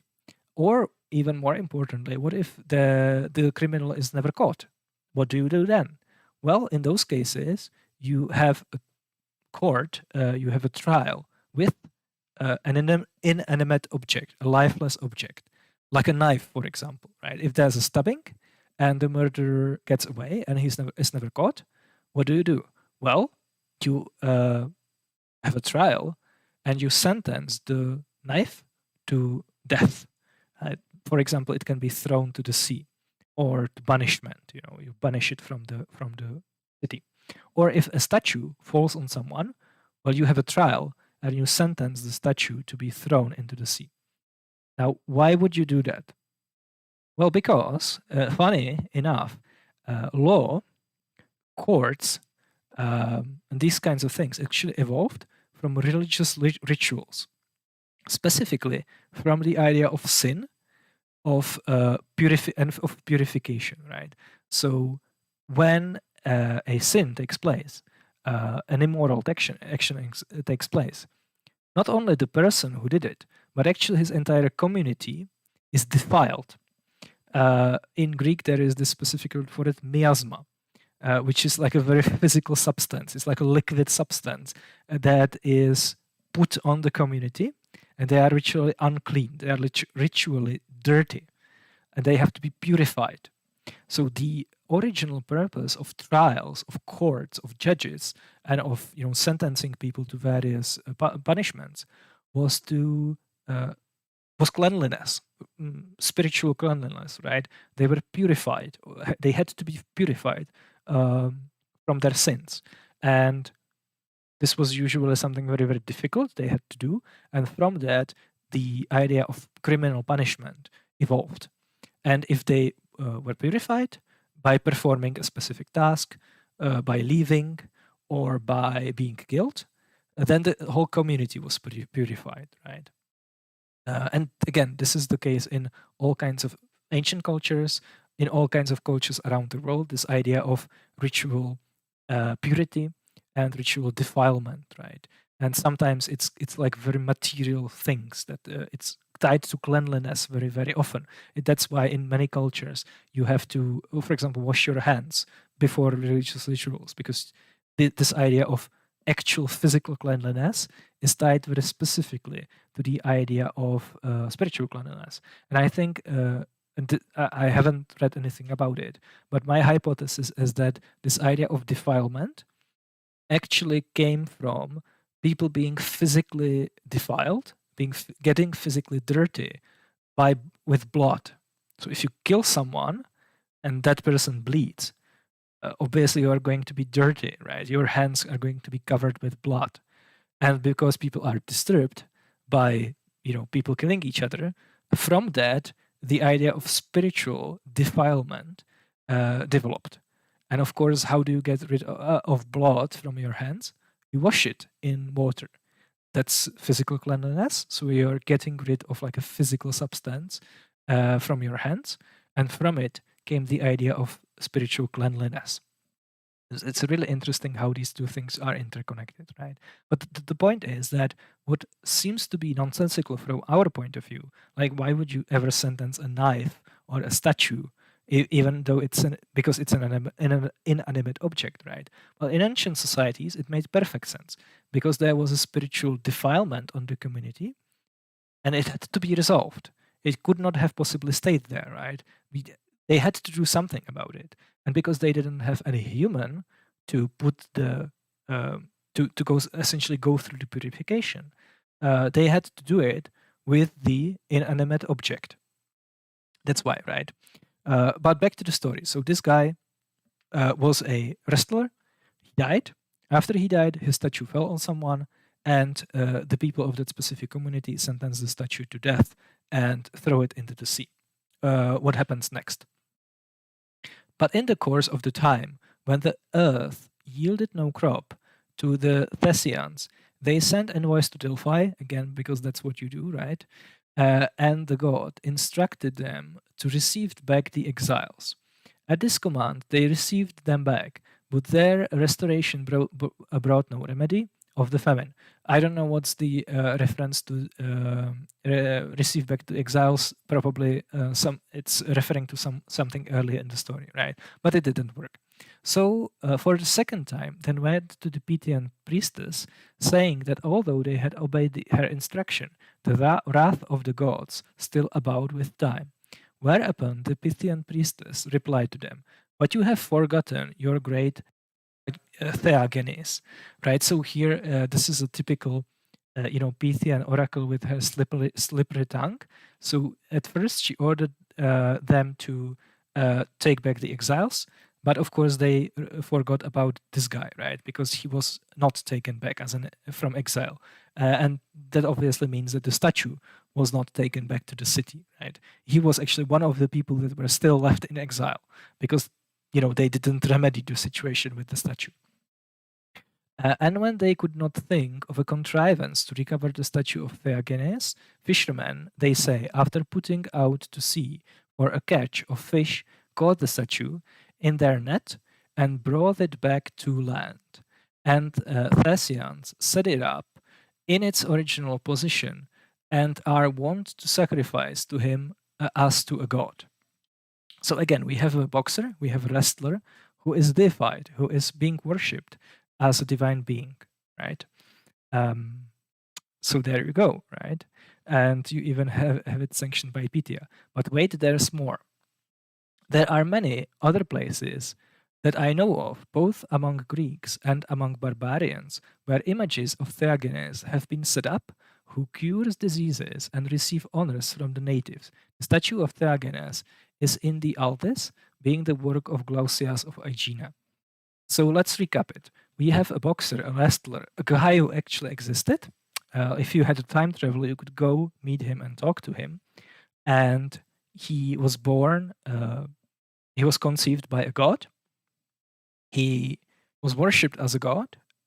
And then eventually his cult spread. So there are many places where people worshipped him. And he was attributed, and a supernatural healing was attributed to him, right? Because gods, of course, all gods can heal. That's just an inherent superpower, inherent feature of all gods, right? We, of course, from the ancient world, we mostly associate healing with Apollo and Asclepius, but actually all gods could heal. So here, after his death, people started to believe that through his cult, they can actually be healed supernaturally. Super interesting stuff, right? Crazy. Does that remind you of anything? And by the way, this only takes care of ground zero, right? This only takes care about how the beliefs and how the cult started. The reason why we are not now dating our calendar before Theagenes and after Theagenes is because his cult eventually didn't become popular. But it had nothing to do with how sincerely people believed it. It had it had nothing to do with how strong the conviction of his followers was, right? It has to do with very complicated political, social, and economic conditions in the ancient world, which caused some religious systems to be more appealing to people in specific historical periods of time than others. And the cults that were that best fit their environments survived, and the ones that were not as popular died out. So that's it. Let's catch up with the chat, and then we are going to be talking about something completely different.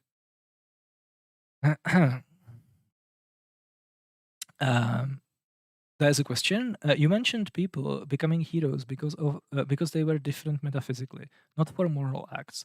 Can't apologists say that why Jesus was raised?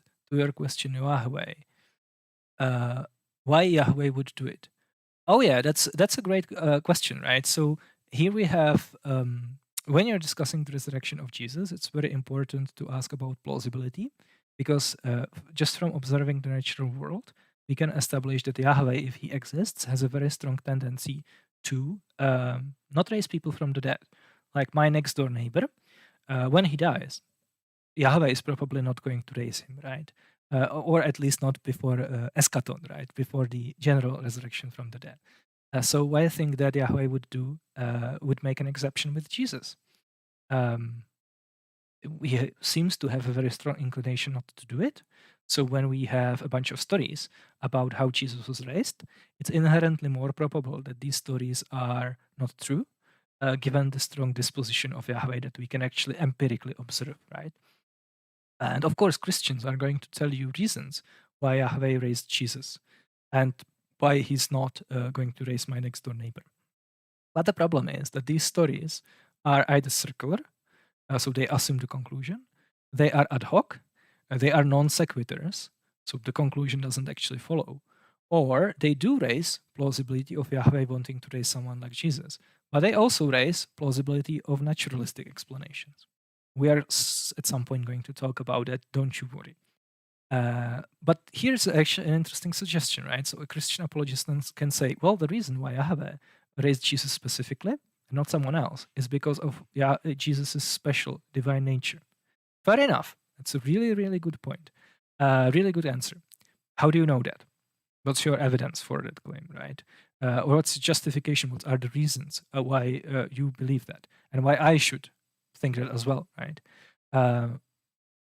They can either supply some reasons, or they can say it's just true ex hypothesis. So I don't actually have any indication that this is the case. I'm just postulating it as a hypothesis, right? So my hypothesis is now not only that Jesus was raised, but also that Jesus was raised because he just is the kind of being metaphysically that would be raised. Perfectly fine. But the problem is that then you are just kicking the implausibility can down the road, right? Because then I can ask you how plausible it is that Jesus would just be the kind of person who Yahweh would raise. Because when we look around and we don't see Yahweh raising people, we see, analogically, that it seems to be that people in general are just not the kinds of beings that Yahweh wants to raise, right? They don't have this ontology. My next door neighbor probably doesn't have it. So how probable is it that Jesus would have it? You have to provide some reasons, right? Why thinking that Jesus specifically would have that specific ontology. And those reasons are either going to be ad hoc, circular, non sequiturs. They are going to raise plausibility of naturalistic explanation as well, or they're just going to kick the can further down the road, right? Trevor Lang, ignoring the 40 days before Ascension story, did all of those boxers' deities also not hang around on Earth after death? Yeah, that's a good question. It depends, right? I think in at least some case, one of them appeared, so he actually came back from the afterlife. But again, like the reason why Jesus shows up later in the Gospels and not in these other stories is because the Gospels are actually following a specific theological agenda, right? Like they have, there are reasons why these stories are created this way. That wouldn't apply for some of these other heroes, which is of course true about every religion, right? Like for every religion, you can identify some unique feature and ask why is it the case that it's there only in this particular religion and not anywhere else. Um, there's only one religion that postulates that a guy found a set of golden plates. Um, as far as I know, that's pretty unique, right? But what does it indicate? Oh, there are a lot of comments. Wow, seems that you are really enjoying it. Many countries today still worship wrestlers who become world champions and Olympians. Kazakhstan, Tajikistan, India. It's a big sport in your corner of the world, Camille. Uh, okay, that's really insulting. You mean in Western Europe? Um, cool. But I mean, if you could find me a story about a wrestler from India who is actually like considered to be a divine being within the, you know, in the Hindu worldview, in like the theology of Hinduism, that would be really great. Like I wouldn't be surprised. And by the way, I can hear right now Christian apologists saying, no, no, no, this doesn't actually apply to the Jews, right? Greeks were crazy. Like in Greek religions, in the Greek theology, in Greek worldview, the boundaries between humans and divine beings and gods was like super thin, and it was actually transparent. So you could like move from one to the other. Well, you can move up, right? Like a god can't just like metaphysically become a human. He can be incarnate on Earth as a human, but he can't die still. Like if he dies, he just goes back to being a god, right? So there isn't a story where a god just becomes metaphysically a human, dies, and that's it, right? That doesn't happen. But still, in the Greek world, the boundary between the gods and divine beings was actually super thin. But in Judaism, it was completely different. There you only had one God who was the creator of the cosmos, who was timeless, spaceless, immaterial, blah blah blah, right? Uh, but to that, I would just say, is that really true? Because I'm not sure that it is, right? It's maybe true in rabbinic Judaism today, but in the ancient world, in the Second Temple period, for example, it seems to me that the picture of the heavens, the picture of the metaphysical picture of the world, was actually pretty similar, right? Because of course you had hot hells, the god Yahweh, right, on top, who was unique, just like Zeus is. You know, like in the divine hierarchy, there is only one guy who is on the top, the only father of the gods. Jupiter, Deus Piter, Zeus, and these kinds of guys. It's very, very rare that you had three gods, for example, that are equal and they share the same ontology and they are just, there isn't any hierarchy between them. It's sometimes found, for example, in Homer, where after Kronos dies, his sons partition the world. Zeus gets heavens, Hades gets the underworld, and Poseidon gets the sea. And Mount Olympus is just the meeting place of the gods, where they gather in an assembly to discuss things, right? But in that metaphysics, in that ontology, in that worldview, they're actually equal. But of course, even in Homer already, there is this competing view that actually it's very hierarchical, and there's just one guy on the top, and that's Zeus, and every other gods have to obey him because he's just much more stronger, right? Um, so that's definitely the case in Jewish worldview, right? Hot hells, one god, but then there's of course hells as an adjective meaning divine. So in the pyramid, ontological pyramid of the ancient Jewish worldview, you have hot Theos, Yahweh, on top, but then you have Theos, divine beings, as a metaphysical category, a category of beings that have different ontology. Hot Theos is, of course, Theos. He is divine as well. But there are other beings that are also divine. Angels are, for example, divine, right? Demons are divine. So they share the same ontology, but they are not hot Theos. They are just lower in the pecking order, in the hierarchy of heavens. And of course, this has various reasons why this is the case, right? Like, one reason is probably Hellenization. So, Jews, of course, just like any other people, any other group of people, were susceptible to cultural syncretism. So over time, their way of thinking, their theology, and their culture blended with the surrounding nations. So there was some influence by the Greeks. There was some influence by Zoroastrian Persians. So that's one reason why there wasn't that strong barrier between people and gods and divine beings in the Jewish world. Another reason is, of course, the original Hebrew polytheism, right? Because there are still some remnants of it in the Old Testament, for example, in Genesis or in Psalms, where it becomes apparent that Yahweh is not the only God, and that actually, just like Mount Olympus, there is a divine council. So the various gods actually meet and they discuss things. And Yahweh is just the leading god, he's the top god. But there are other gods that perform different functions. Angel originally wasn't like a category of beings, it was a function, it was a job that specific god performed. Just like in the Greek pantheon, there was also a divine messenger, for example, Hermes. Varies, right? But it's usually Hermes, especially later. Another function in this divine court was the accuser, Hasatan, right? Satan wasn't originally a proper name. It was just a function that a different divine being performed in the Hebrew pantheon, right? And already I mentioned that this barrier, like people are crossing the barrier between the divine and human in Judaism. You have Enoch, who is taken to live with God and who is transformed to Metatron in First Enoch.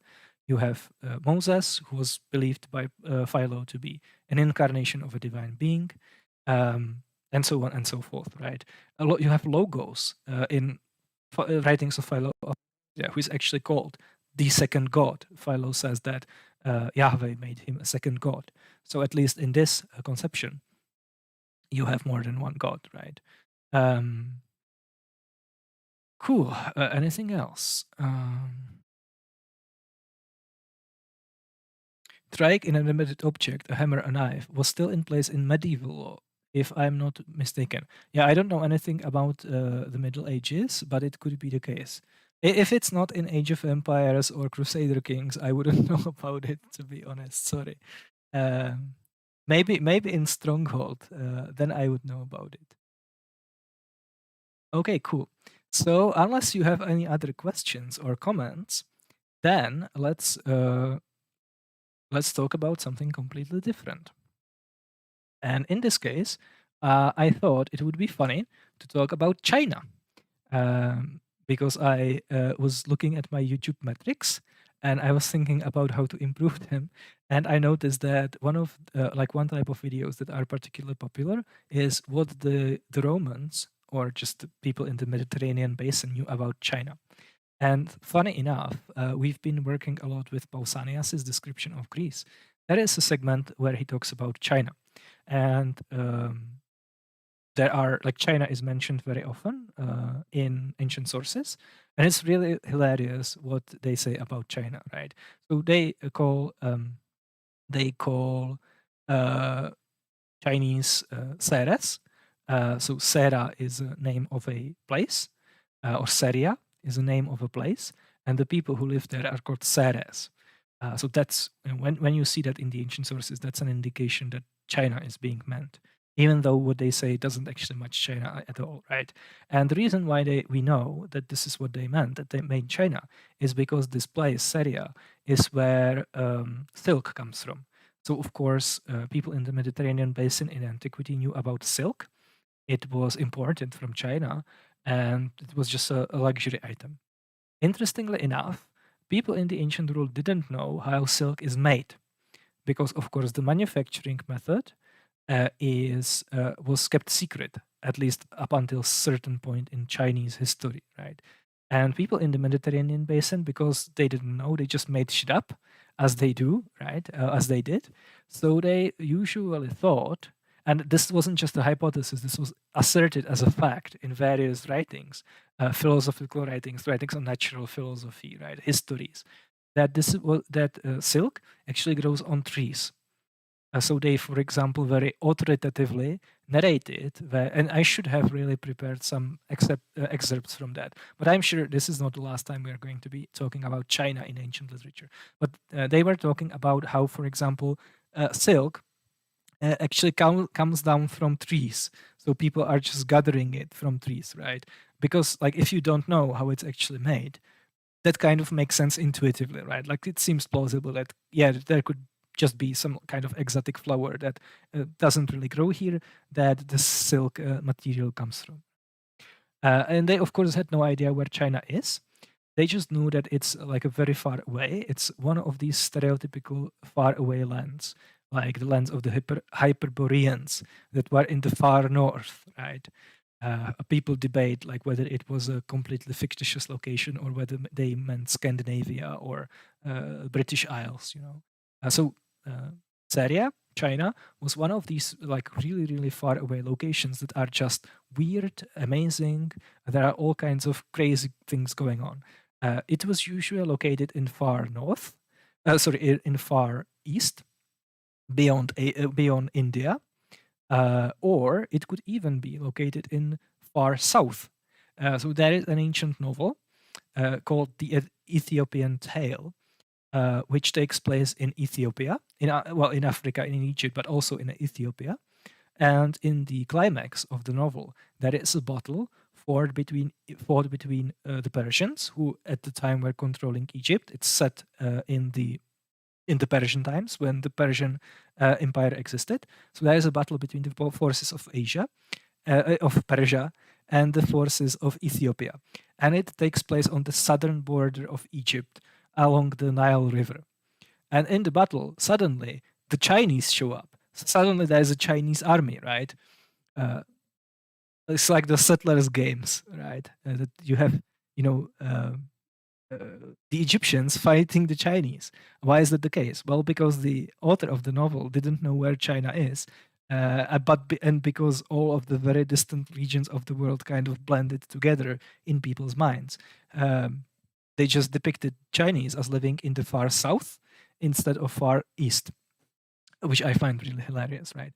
But interestingly enough, Pausanias, who writes about China, already knows how silk is made. So by that point in time, the secret was already spilled. But he still like says all kinds of ridiculous things about China. So let's read about it. There is in the land of the Ceres an insect which the Greeks call ser, though the Ceres themselves give it another name. So here we already know kind of how silk is made, right? Its size is twice that of the largest beetle, but in other respects it is like the spiders that spin under trees. And furthermore, it has, like the spiders, 8 feet. These creatures are reared by the Ceres, who build them houses adapted for winter and for summer. The product of this creature, a clue of fine thread, is found rolled around their feet. So, not really accurate depiction of the process or the anatomy, but at least there is the meme that it doesn't grow on trees, right? And of course, you can already see how the author or his source is actually putting like he of course like here he doesn't say, look, I don't know anything about it, so this is what I think. This is like a very authoritative depiction. This is something that you could, for example, read. You can imagine reading in like an encyclopedia or Wikipedia article, right? But of course this is just speculation. Like the people didn't actually know how the insect looked like, so they just come up with a story that sounds plausible. They, for example, knew that spiders make webbing, right? And silk maybe kind of looks like that. So they thought, okay, well, the animal, the insect, must look similar to a spider. So that's what they wrote. And eventually the information got to Pausanias. And then this is what he says about the place itself. Syria is known to be an island, which is true, of course, right? China is an island. The island is called Taiwan. Now, probably the video is going to be demonetized, but anyway. So Syria is known to be an island lying in the recesses of the Red Sea. Okay, not the most exact history, but hey, not exact geography, but hey, he's probably much more precise than an average American would be, right? If he had to point to where China is on the map, or the Red Sea for that matter. But I have heard that it is not the Red Sea, but a river called Ser that makes this island. Just as in Egypt, the delta is surrounded by the Nile and by no sea. Such another island is Syria, said to be. The Sers themselves are of Ethiopian race, as are the inhabitants of the neighboring islands, Asbas and Sake. Sake, wow, Sakae. Some say, however, that they are not Ethiopians, but a mongrel race of Scythians and Indians. Okay.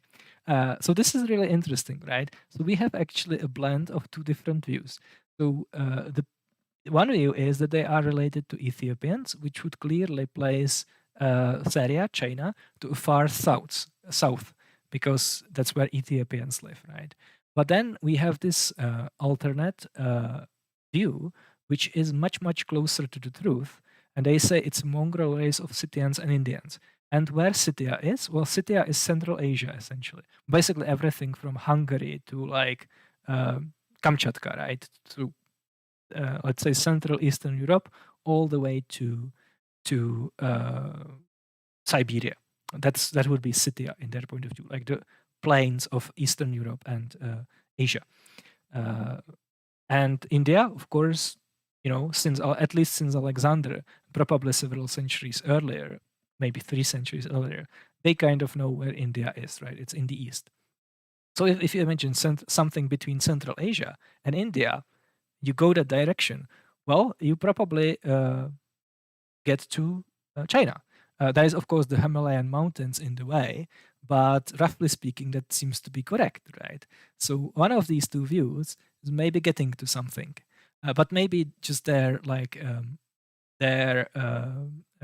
knowledge about where these different nations are located was just completely fucked up, that he happened to be correct roughly, right? So this is what ancient people knew about China. So that's it, guys. If you have any burning questions or comments or cinematic suggestions, let me know in the chat. Please do put something completely different topics in video descriptions if possible. Yeah, that's a good idea. Maybe I could clip it as well. Yeah, no chance that at all. No chance at all that any Jewish sects would have been influenced by the Greeks. Well, actually, if you look at if you look at specifically Jewish sources, they are complaining about Jews being influenced by the Greeks all the time. For example, in the book of Maccabees, of course, the Hellenized Jews are always the bad guys, and the people writing it are always the faithful, righteous remnant of the root of Jesse, of the root of Israel, who are holding to the truth faith and rejecting all of the the debauchery and chicanery and moral degeneracy of the Greeks. But I think the situation was probably not as clear cut. And of course, from historical sources, we know like about how this like cultural politics was very, very complicated, and how the cultures blended together. Like it's very, very tempting for me to, for example, think sometimes that a lot of these, like the specific things that we find in the Hebrew Bible, are actually a product of a late composition, or at least late addition of some of these books, and are actually themselves influenced by the Greeks already. Like for example, the book of Job in the middle section, which is usually dated, it's usually considered to be a different source, and it's usually considered dated earlier than the rest of the book. It's a dialogue, So that could already be influenced by the Greek dialogue as a literary form, which seems to be original to Greek, right? Or the story of Nephilim could actually be roughly from the Greek religion, right? Because what does Septuagint say? They were the heroes of the old. And the word that's there in the Greek translation is heros. And of course, Nephilim is translated as giants, which is a feature of Greek mythology, right? So maybe it's actually much, much earlier. And it's actually being influenced by the same kind of cultural imagery, cultural ideas that people like Greeks shared. But that's a topic for another time.